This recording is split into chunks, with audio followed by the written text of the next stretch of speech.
കേന്ദ്രമന്ത്രിയായിട്ടുള്ള സുരേഷ് ഗോപി ഗോഷ്ട് കാണിക്കുന്ന മാധ്യമപ്രവർത്തൻ്റെ ഒരു വീഡിയോ ഇപ്പോൾ വലിയ രീതിയിൽ ട്രെൻഡിങ് ആയി പോയിക്കൊണ്ടിരിക്കുന്നത്. എന്തായാലും മീഡിയക്കാരൻ ഗോഷ്ടിയല്ലേ കാണിച്ചോളൂ, പൊട്ടിത്തെറിച്ചല്ലോ. പൊട്ടിത്തെറിക്കുക എന്ന് പറയുമ്പോൾ ദേഷ്യം കൊണ്ട് പൊട്ടിത്തെറിക്കുന്ന കാര്യം ഞാൻ പറഞ്ഞത്.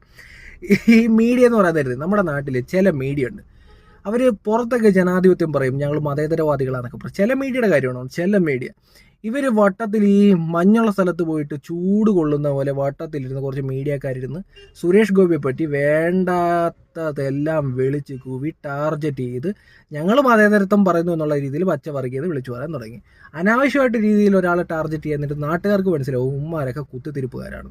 അങ്ങനെ ലവന്മാർക്കൊരു പണി കൊടുക്കാൻ വേണ്ടിയാണ് തൃശ്ശൂരിലുള്ള ആൾക്കാർ സുരേഷ് ഗോപിയെ ജയിപ്പിച്ചത് എന്നാണ് എനിക്ക് തോന്നുന്നത്. ഫോർ എക്സാമ്പിൾ, നമ്മുടെ നാട്ടിലെ ചില മീഡിയ ഉണ്ട്, ഹമാസ് എന്ന് പറയുന്ന ടെററിസ്റ്റ് ഓർഗനൈസേഷനെ പാലസ്തീൻ ഇസ്രായേൽ വിഷയത്തിൽ അവരെ ഇരുന്ന് വെള്ള പൂശുക, പൗഡർ ഇടുക, കൺമഷി ഇടുക, കുപ്പിപ്പാൽ കൊടുക്കുക, താരാട്ട് പാട്ടുക, ഉറക്കുക, അവരുടെ